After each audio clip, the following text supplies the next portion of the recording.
Добро вечер. За буџетот тежок 6,7 милиарди евра, утре отпочнува комисиската расправа во Собранието.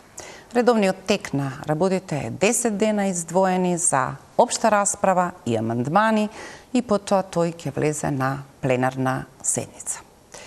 Се разбира, не е вознемирувањето дали 6-7 милиарди опишани како историски највисок буџет, се разбира дека секој следен ќе биде повисок од претходниот, е главната главоболка. Се очекуваше да се види мислењето на Фискалниот совет и тој по прв пат оди на линија на делумно комплименти дека овој буџет покажува дека Министерството за финансии и владата сепак разбираат дека е поважно да го стегнат ременот на јавните финансии. Во прв план ценат дека конзервативниот буџет повеќе отсликува намерата да се остане доследен кон некакви запишани сидра во фискалната стратегија, отколку намерата на останатите, на граѓаните и другите заинтересирани да проценат дали всушност во овие 6,7 милиарди има доволно избор за политики кои ќе опишат општество кој има идеја каде се движи, која може да го следи векот, модерноста, обврските и политиките што ќе го направат пристојно место за живење. Не е новина дека сме надвор од златното правило дека одличниот буџет е тој што може да ја задоволи триадата, да биде и доволно социјален, да биде одржлив и да биде развоен. Во нашата структура на буџетот, социјалата ги јаде скоро најголемиот дел од парите. 50% од буџетот одат на социјалните расходи. Во другиот пак поглед на расходите е повеќе од јасно дека 90% од тоа што ќе го собере државата ќе го потроши за тековни трошоци.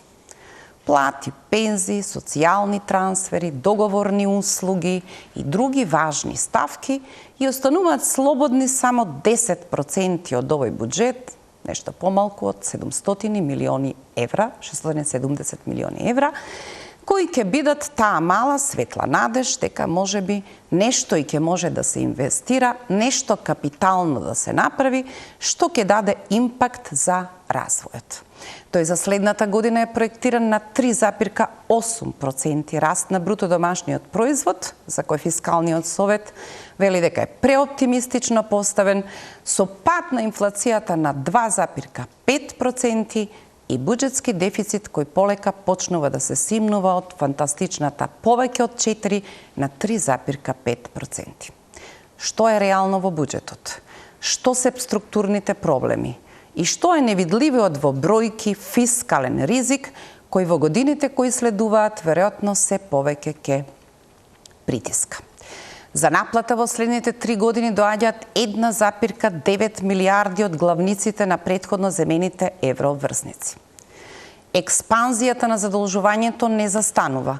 Владата амбициозно најавува или предлага дека следната година бројката на задолжувањето или сумата ќе биде 1,9 милиарди.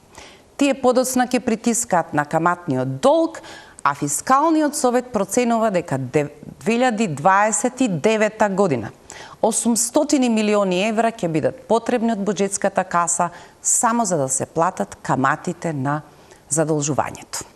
Ова се бројките за најава кои вечерва ќе ги разговарам со поранешниот вице-премиер за економски прашања и сега пратеник во парламентот Фатмир Битичи. Добро вечер. Благодарам на поканата и можноста уште еднаш да зборуваме за не само за буџетот и да кажеме и последиците кои што ни го носат и предизвиците што ни го носат донесувањето на овој буџет за следната година. Прво да одгледаме реклами на почетокот на интервјуто, па да имаме чисти минути за диалог.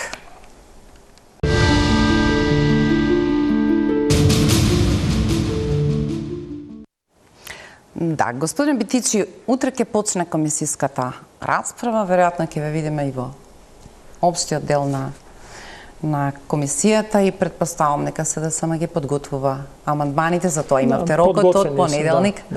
Да ги доставите. Генерално во периодот од како буџетот помина на влада до сега слушнавме и експерти, делумно и опозицијското мислење, и тоа не излегува од калупот повторно социјален буџет, не сме на прагот дека тој може да стане развоен. Се чини дека реално исклучително тешко тоа може да се случи на кратка патека, но ако нешто го издвојува буџетот за следната година, тоа е по прв пат дека или престана владата амбициозно да се расфрла со бројки на почетокот на годината, потоа да ги крати во ребалансот. Овој пат во основниот буџет за 26-та година тие се за 15% помалку од ребалансираниот буџет во сегментот на капиталните инвестиции. Во сегментот на капиталните инвестиции. А во целата структура тие се на 10% од новата буџетска рамка од 6,7 милијарди. Можеби навидом различни коментари изгледаат исто, но морам да признам дека овој буџет и текако е различен од сите претходни буџети, независно дали се носени од ВМРО ДПМН кога они биле на власт или СДСМ кога ние сме биле на власт. Тоа е заради две работи. Прво е прв буџет во историјата кој што се носи на октроиран начин. И тоа не го кажувам јас, тоа го кажува и Фискалниот совет, тоа го кажуваат сите чинители кои што треба да бидат вклучени во носењето на буџетот. Нема во поновата историја на државата, значи инклузивен процес. Па да, октроиран е наметнат. Затоа што од независноста па наваму ова не се случило. Може би во носењето, ја не знам, премногу млад сум бил тогаш да знам во бивша Југославија како се носиле буџети, но предпоставам дека на тој начин се носиле. Тоа е, земете го и трошете ако знаете да трошите. И тоа е за прв пат се случува и тоа не треба да се занемари затоа што е враќање назад и нарушување на основните принципи на носење на буџет. Сега делумно да појасниме. Ова не се измислени бројки, седнала министерката и си пишувала. Не сум сигурен.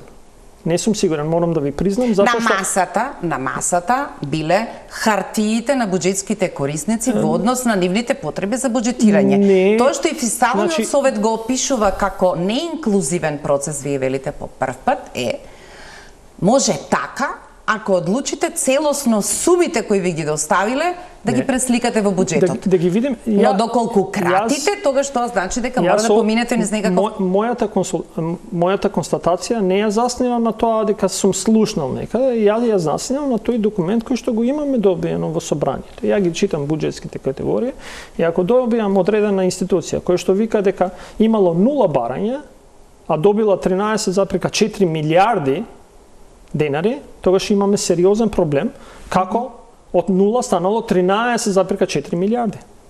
Тогаш или некој направил грешка, но овде зборуваме за бројки кои што ми се дојдени во собрание, ние треба утре да расправаме за тоа.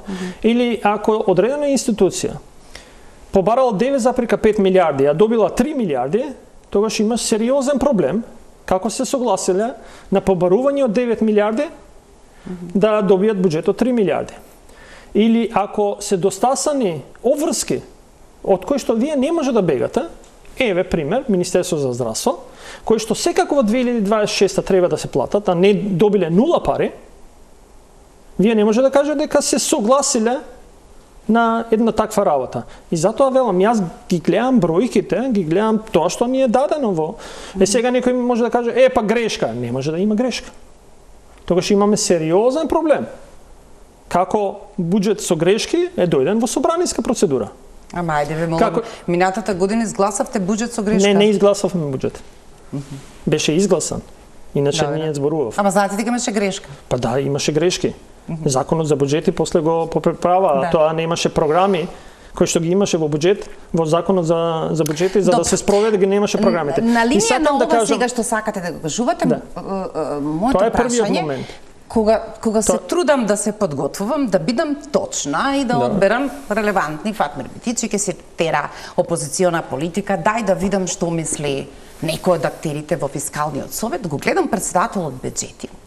На телевизиски настап реченицата звучи вака: овие проекции и податоци кои ги добивме од трезорот на Министерството за финансии, ако можеме да ги земеме за точни. И тоа преку секоја следна реченица е ако треба да ги земеме за точни. Што значи тоа ако треба да ги земеме за точни? Мојата логика вели дека статистика ја земате за точна, податоци од трезорот ги земате за точни. Кои се бројките кои може да бидат скриени? Затоа што да не звучи опозиционерски, иако во бројките немаш ни точно некој кој што не мора да звучи ни така. Но во бројките нема ни опозиција ни позиција, бројките се реалната слика. Во извештајот на Европската комисија вели дека државата сериозно треба да впрегне сили за да ја зголеми транспарентноста на трошење на јавните финансии, особено со тоа што ќе направи системски измени за да податоците биле веродостојни. Европска комисија го вика и дури укажува дека интегрираниот систем за финансиско управување треба да продолжи како проект, затоа што тој ќе ти ги даде соодветните податоци, наспроти интервенцијата на така нареченото отворени финансии, Open Finance, кој што ги даваше претходно сите одредени податоци. Знаете, во почетокот на мандатот на оваа влада имаше една интервенција во кој што рекоа, добро, ќе направиме мала интервенција, ама ти дава доза во кој што можеби има филтер кои податоци треба да ги видиме и кои не треба да ги видиме. И затоа има одржана воздржаност и од експертската фела и од нас како опозиција, затоа што ние немаме реален преглед што се случува во државата. И затоа не го кажувам јас како опозиционер, го кажува Европската комисија. И јас само читам тоа што го кажуваат. Очигледно почнувате да ја прифаќате таа мода, а кои сте вие било што да не прашувате, еве на последните избори само што не пропаднавте. Не знам кој го кажува. Јас секој сум бил секојдневна комуникација во јавниот простор. Добро, јас секој нема зошто да им веруваме, тие граѓаните им пресудија кажа кои се. Од првиот ден кога сум лезен во политиката, знам дека има одредена скепса затоа што гледам колкава е поддршката на политичарите наспроти другите, велам бидејќи имате одредена воздржаност на различни структури, јас ќе го кажам јавно и гласно, но има и други институции кои што ќе го потврдат тоа што јас ќе го кажам. И сега го потврдува некој, а ја таму не влијаем. Фатмир Битичи не може да влијае на извештајот на Европската комисија. Европската комисија самостојно дава наод. Колку е тој релевантен, јас сметам дека е доста релевантен. И треба сериозно да се зафатиме за тоа што они го кажуваат. Наспроти, секое едно укажување на било кој што се уште останал во државата и дава коментари за состојбите во државата, затоа што секако коментарите наши како опозиција се за да се подобра состојбите, не за владеачкото мнозинство, да се подобра состојбите за граѓаните. И тоа е разликата во коментирањето. Но да се вратиме на буџетот. Значи, првиот момент беше на инклузивноста, вие го кажувате инклузивно, затоа што го кажува и Фискалниот совет, ја викам дека е октроиран, времето ќе покаже. Вториот е преседанот направен, 15% намалување на капитални инвестиции, прво е загрижувачки.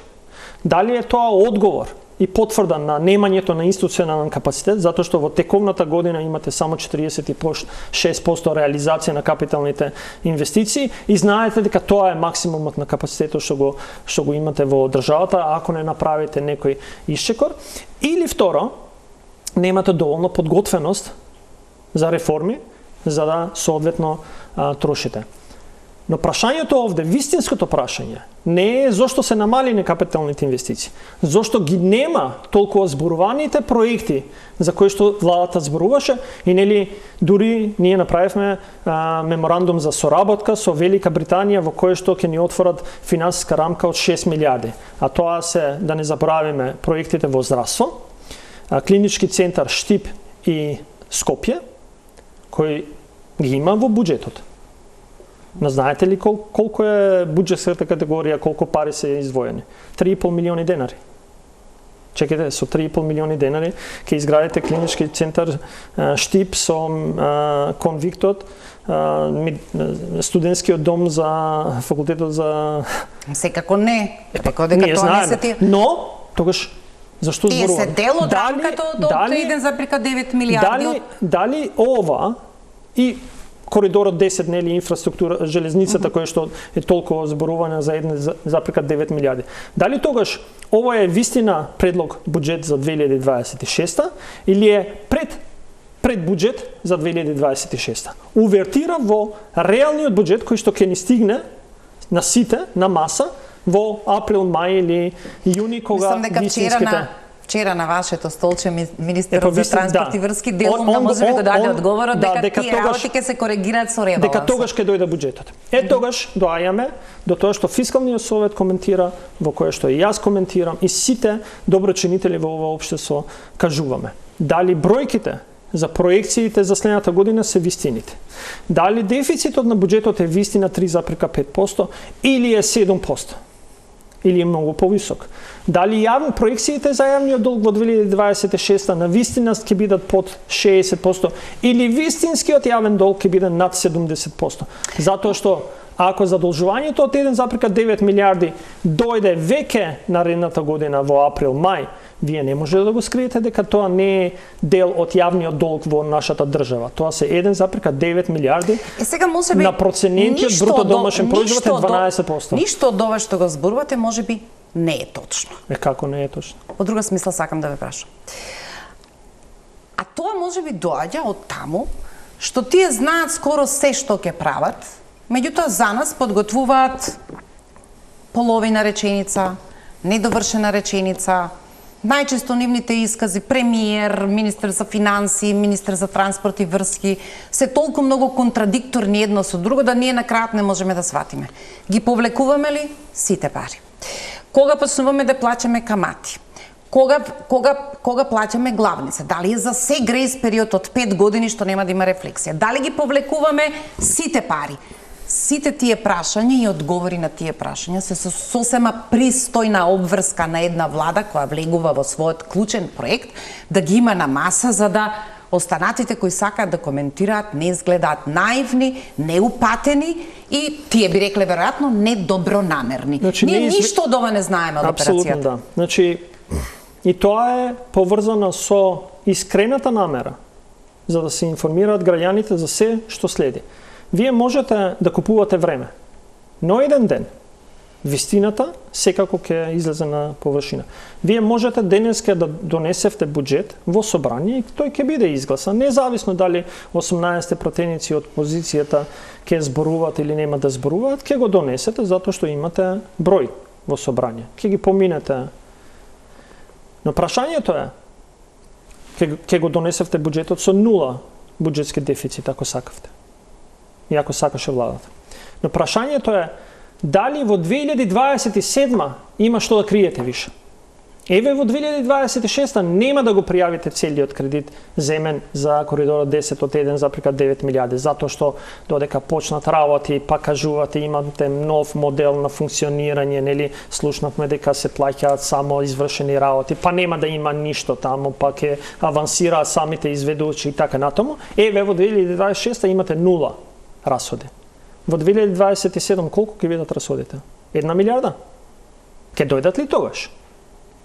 Да не испадне дека во 2027 со тоа што Фискалниот совет вика дека само за камати во 2028-2026 ќе имаме отприлика 500 и нешто милиони евра само за камати, плюс 1 милиарда дополнителни, плюс нормалните 500 милиони, ние ќе имаме буџетска дупка од 2 милиарди. Извинете, кој ќе го плати тоа?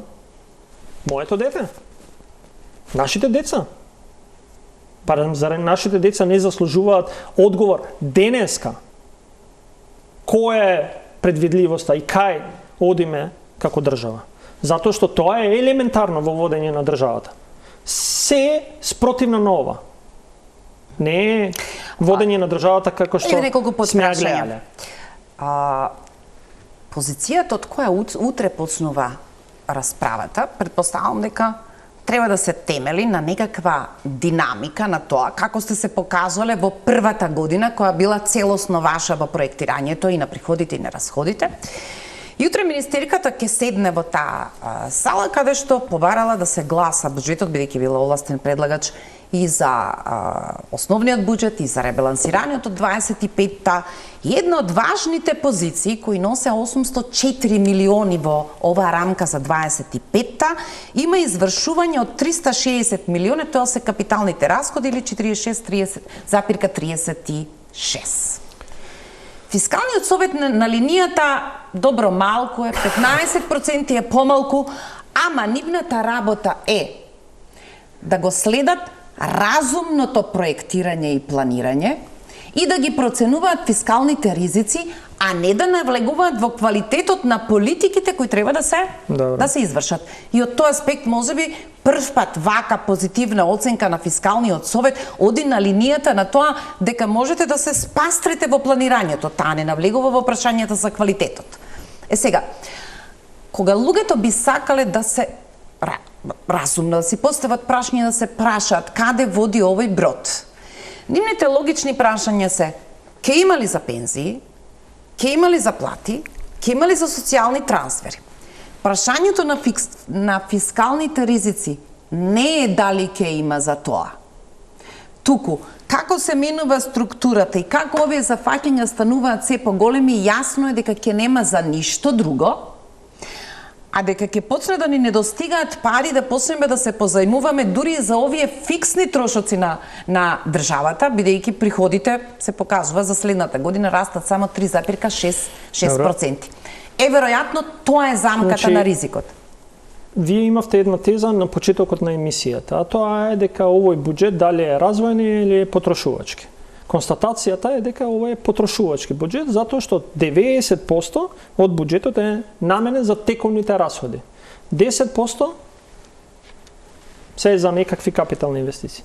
Ако оваа година, 2025, која што е чиста година на владеачкото мнозинство, покаже дека има капацитет за 50% спроведување на капиталните расходи, тоа значи дека овие 10% ќе останат 5% на крај на годината во 2026. Толку е капацитетот.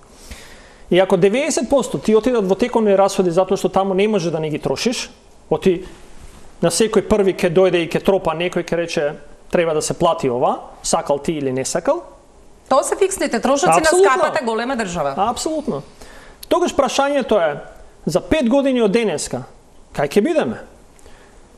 При носењето на одлуката за линеарното зголемување на пензии, ја во собранието укажав дека не можете буџетскиот дефицит во ПИАМ од 31% да го зголемите на 48% и да кажете ништо не се случува во државата. Морате на пензионерите, морате на сите млади, морате на сите генерации да им кажете дека зафаќањето кој што го правиме со линеарното зголемување наспроти усогласувањето методолошки предвидено, кое што на крај на денот ќе донесеше повише пари кај пензионерите, а не само линеарно за сите, дека цената е ова. А цената е дека за 3 години пензијскиот фонд ќе биде неодржлив.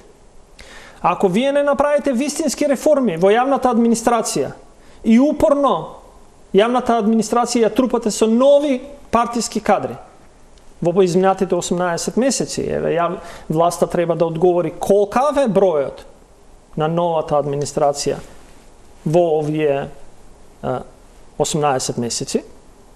Ако не ја кажат, ќе ја каже опозицијата.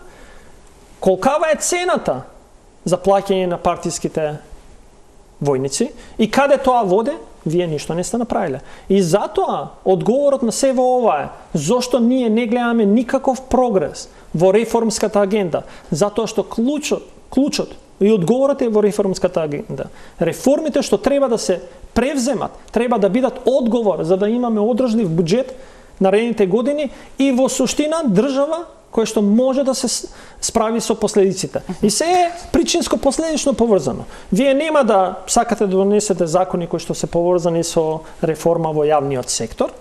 Вие не сакате да донесете одлуки и да исполните тоа што сте го ветиле за еден од најголемите загубари кои што вчера слушав министерот за транспорт го зборуваше, а тоа е дека навидум железници транспорт би требало да отпушти 1000 за да 153 милиони евра нивната загуба се намали до 2027, што не е вистина, никој не бара отпуштање, затоа што рационализацијата и реструктурирањето значи истите луѓе можат некаде друго да работат или повеќе да работат. Сива овие прашања. Ме поттикна таа теза вчера, тоа истото повторување. А знаете што ни сакаат? Ако ги направиме уставните измени, ќе добиеме 5. Ако се откажеме од тоа дека сме македонци, ќе добиеме 10. Ако ги избркаме вработените во инфраструктура и транспорт, како се вели, тоа е решението за кој ќе неш. Јас сум, само не морам овде да одговорам.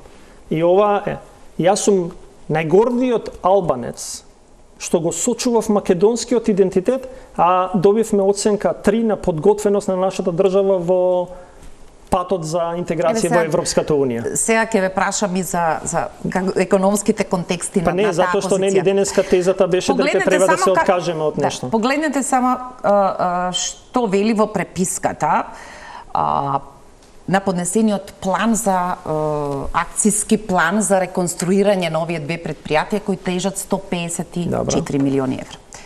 Долг. Вели, поднесените документи не може да се сметат за планови за реструктурирање, им недостига аналитичка длабочина, соодветна пресметка на трошоците и буџетирање, способно да покаже како нето оперативниот приход може да достигне 0, значи да се затвори долгот, или нешто повеќе во 27 година. Да. Ова е скратениот опис од одговорот на партнерите на Европската комисија. И дека тоа јасно се гледа дека не вели избркајте толку луѓе, него вели дека вас ми недостига вистинска анализа кој е вистинскиот пат да стигнете до состојба 27:0. И јас сум бил дел од одредени преговори, одредени состаноци со транспортната заедница, со сите чинители. Никогаш никој не спомнал дека луѓето не се битни. Току луѓето се првенствено битни. Но дека нивната продуктивност мора да порасне за да одговори на потребите кои што се реални на пазарот.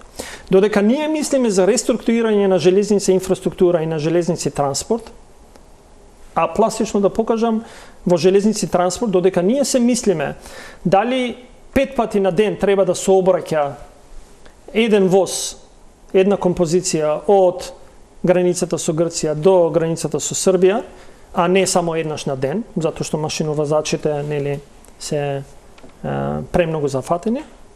Они барат алтернативни рути, канали за превоз преку Бугарија и преку Хрватска.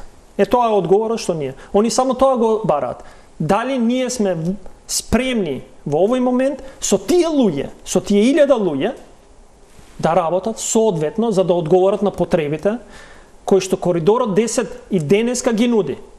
Некој ќе каже, ама не е брза. Па не може. Транспортот на добра не може да е во брза пруга. Кога пренесувате добра, тие не може да летаат на 200 км на час. Никаде го нема во светот. И затоа транспортот на патници секаде е субвенциониран, како што е субвенциониран во нашата земја. Но ние мораме на граѓаните да им покажеме реално. Или ќе се зафатиме. И видете, во извештајот за Европската комисија, овде, бидејќи во реформската агенда е нагласено за двата најголеми загубари. Ние сме се обврзале сами дека ќе ги реструктурираме до 27 на Истиот проблем го има и тоа го кажа Министерката за образование. Вие во образовниот систем во овој момент имате вишок на вработени преку 6000. Прашањето е исто. Што ќе направите со овие 6000? Дали ќе им најдете нови работни места за да придонесат продуктивно за развој на човечкиот капитал во нашата земја, на следните генерации кои што треба да ја водат оваа држава, или ќе ги држиме затоа што ни требаат на 2 ноември кога се локалните избори или на следните локални избори или на следните парламентарни избори. И ние тие прашања моравме да ги добиеме одговор затоа што оваа влада дојде со истите ветувања.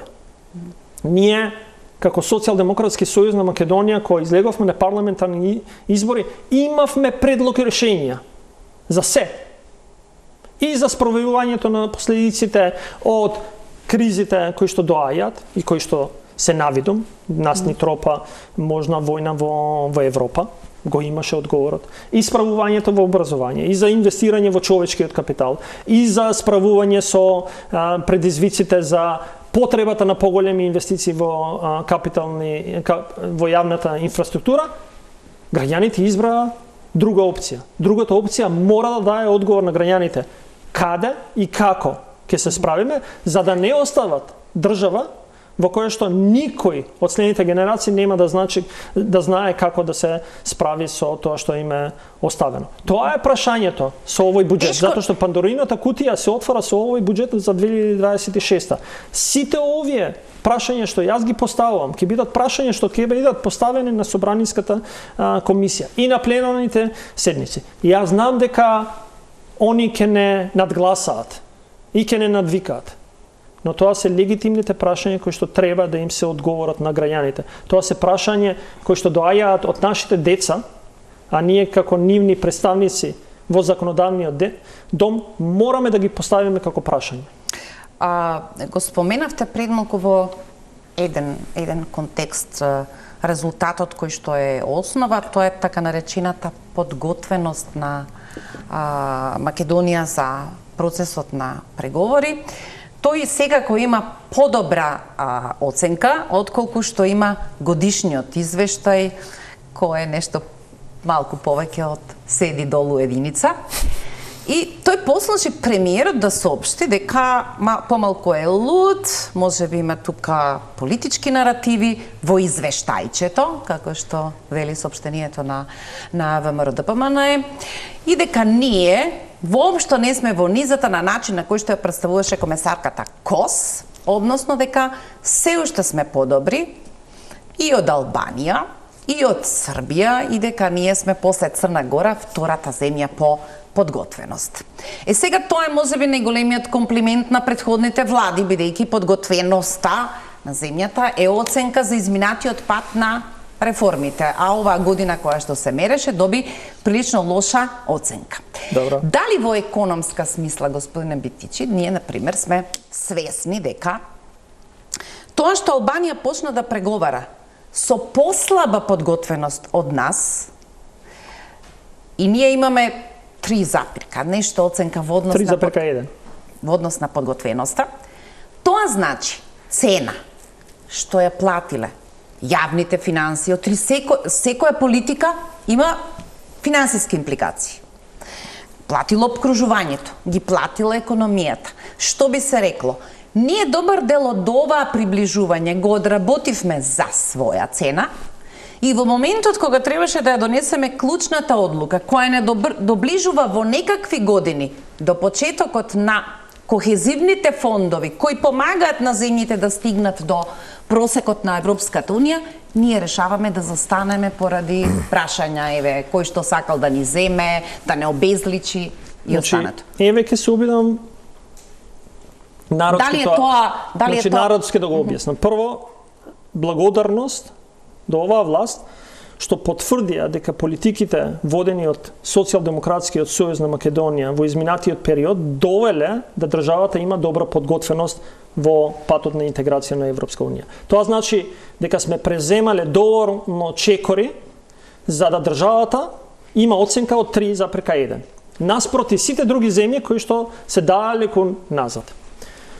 И за тоа јавна благодарност на владеачкото мнозинство што потврдија дека тоа што сме го правеле добро.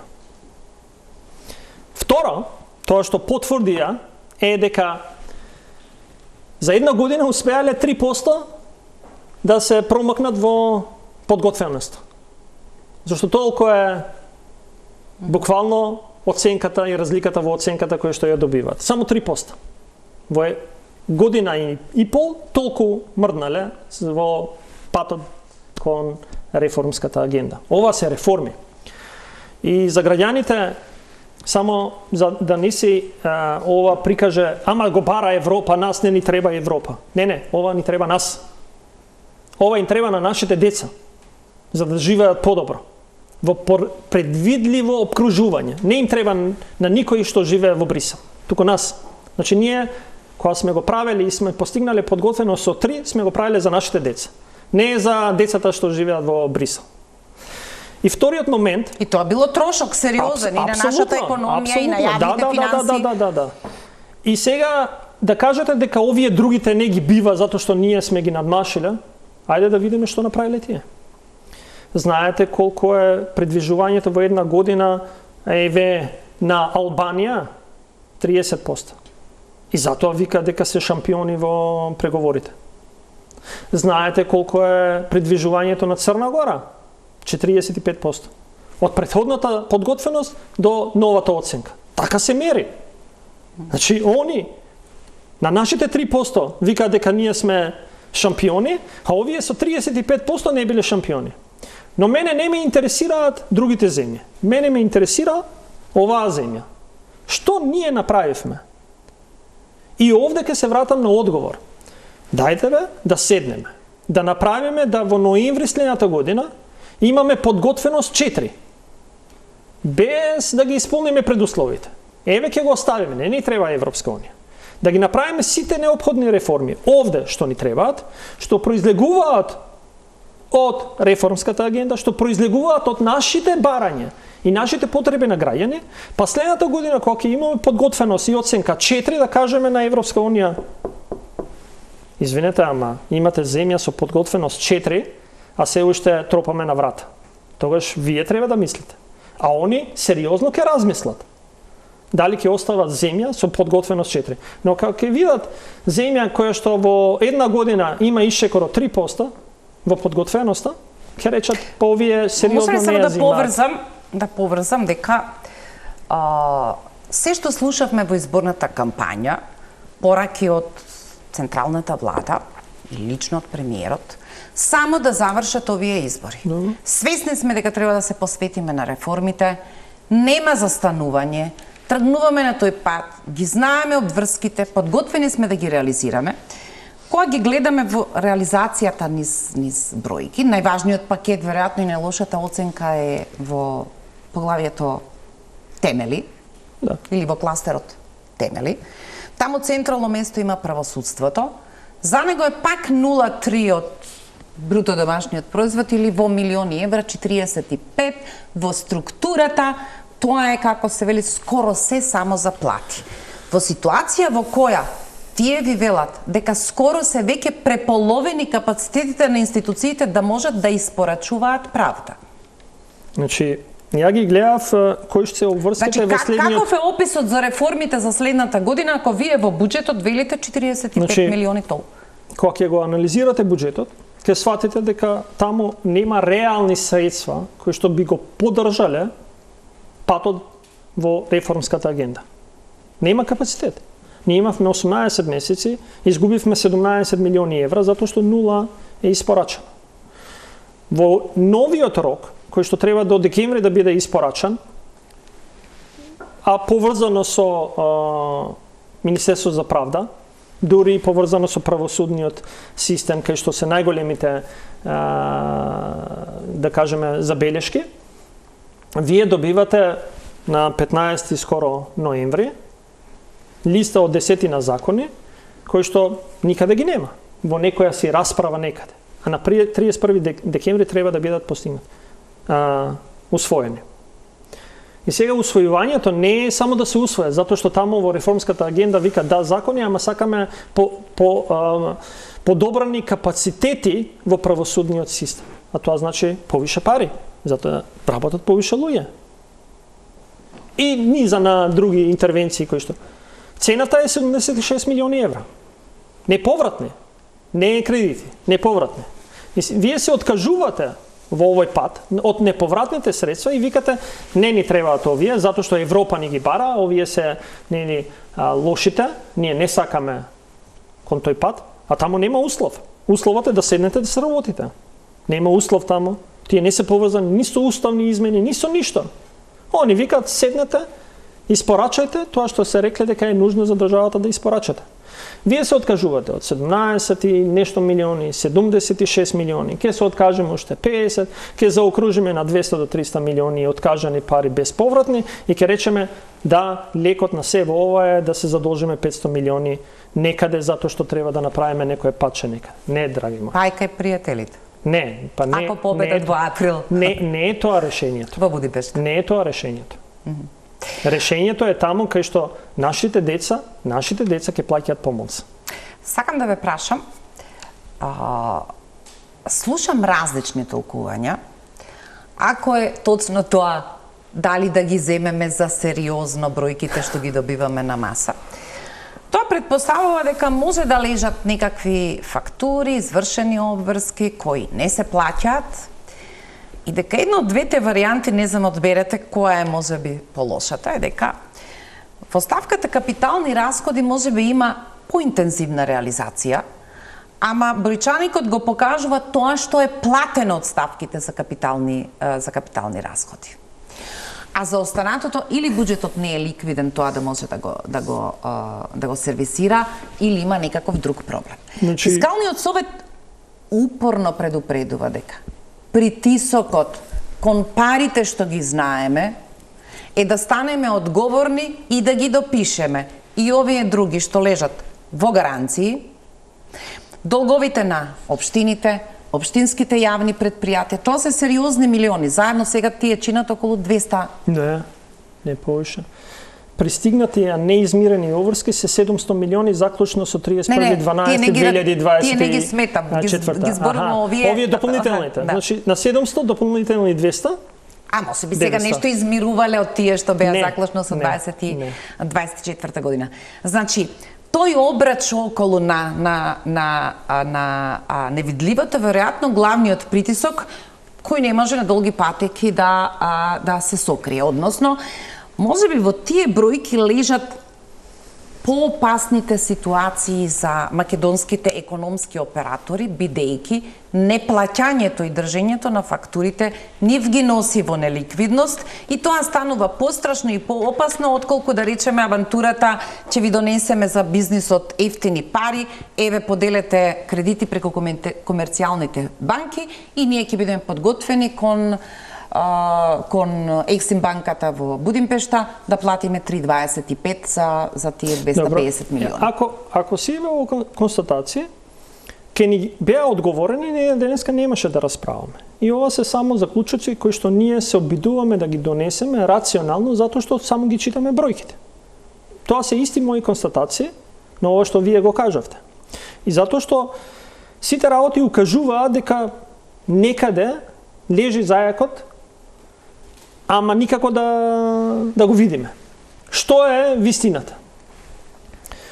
Бидејќи многу се зборуваше за ефтините кредити и за парите, ја секогаш поставувам прашање, добро, не ги видовме. Само 50% од тоа што требаше да се пласира е до сега пласирано.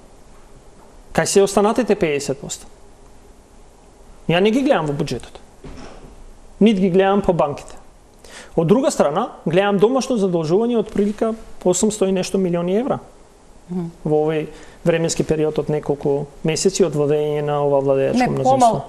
Не, за целиот, не само за 2025-та, вклучувајќи 2024-та. И сега прашањето ми е, ајде, каде не водите?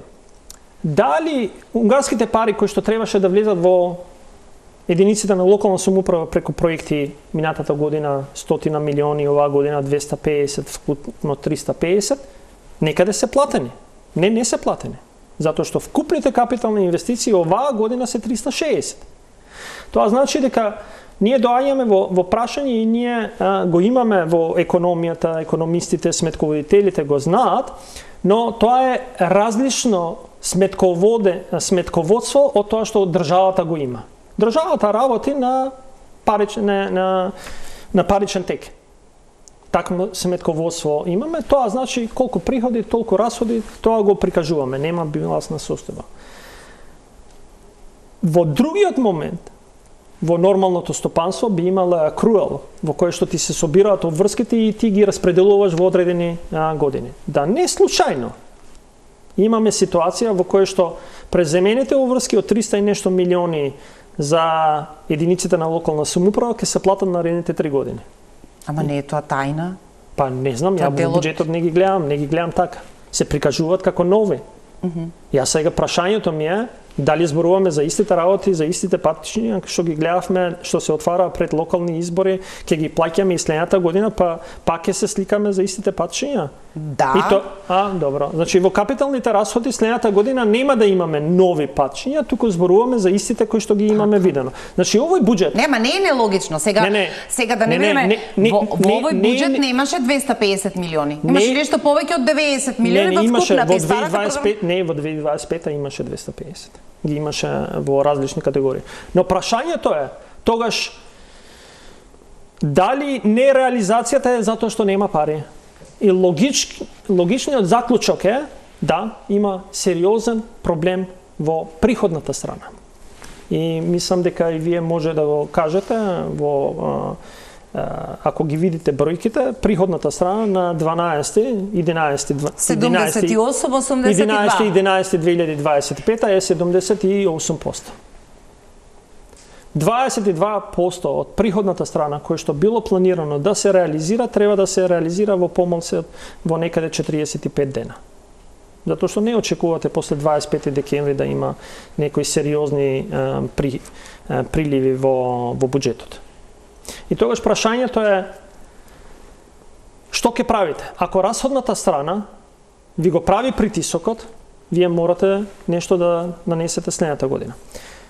И доаѓаме до тезата која што јас ја кажувам и Фискалниот совет ја потврдува, а тоа е дека буџетот е конципиран како потрошувачки буџет, затоа што примарно ги задоволува само тековните расходи, а растот кој што целосно го засниваме на јавните инвестиции, не треба да чекаме дека ќе имаме таков раст. Така да проекциите за раст од 3,8 се тешки за постигнување, и тоа го кажува и Фискалниот совет, го кажуваат и светските финансиски институции, го кажувам и јас, како дел од опозицијата, дека тешко е да го имаме постигнато. Пауза за реклами.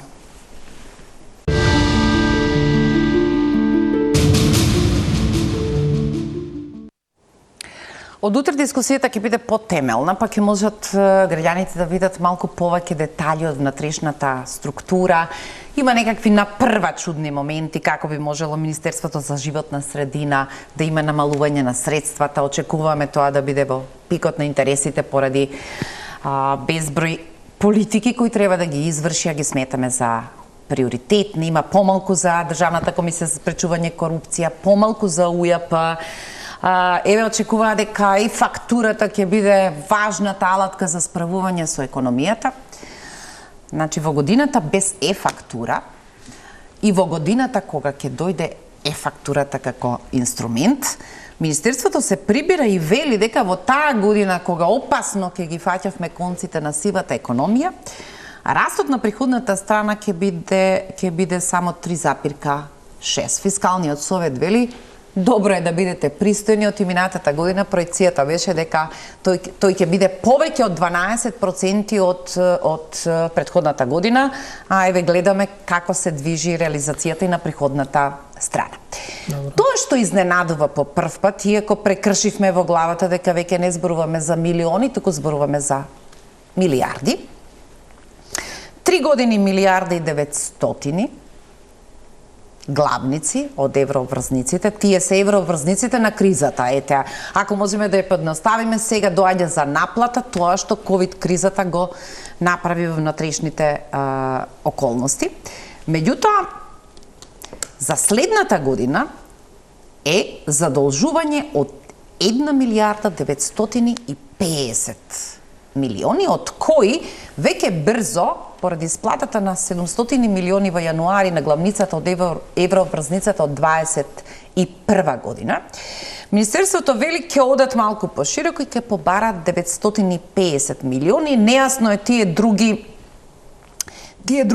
околу 400 милиони кои ќе бидат надворешно задолжување, од кои извори се. И за домашните банки се остава околу 580 милиони ќе оди домашното задолжување. Оваа година целиот дефицит беше финансиран со само домашното задолжување. На што упатуваат овие бројки? Прво, има и уште еден сегмент кој што мора да се увиди, затоа што проекциите на буџетот од 2026 се прават врз основа на ребалансот од 2025. Ако во ребалансот од 2025 се уште денеска, во ноември, имате такво потврдување, така да проекциите тешко да се рачунаат како вистините. Затоа што не знаеме што ќе се случи со буџетот од 2025 до крај на годината. Така да реалните бројки Добро, за проекциите сега повеќе од јасно ни е дека главните сидра паѓаат. Проекцијата за растот на БДП нема да биде таква. Проекцијата за инфлацијата нема да биде таква. Народната банка ги коригираше своите прогнози. Следствено на тоа, ниедна од математиките кои се темелат на тоа не се точни. Ниту буџетскиот дефицит како процент од БДП. Тогаш дали и проекциите за буџетот во 2026 се веродостојни?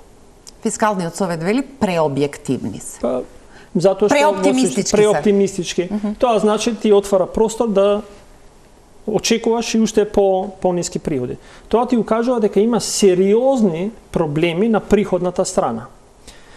А тоа е дека на приходната страна продолжува зголемување на приходите од тоа што вообичајно економистите се обидуваат да избегнуваат, а тоа е зголемената приватна потрошувачка и ДДВ-то.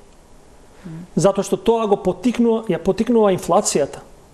Заради инфлацијата ти имаш зголемена приватна потрошувачка и во суштина привидно имаш повише пари во буџет.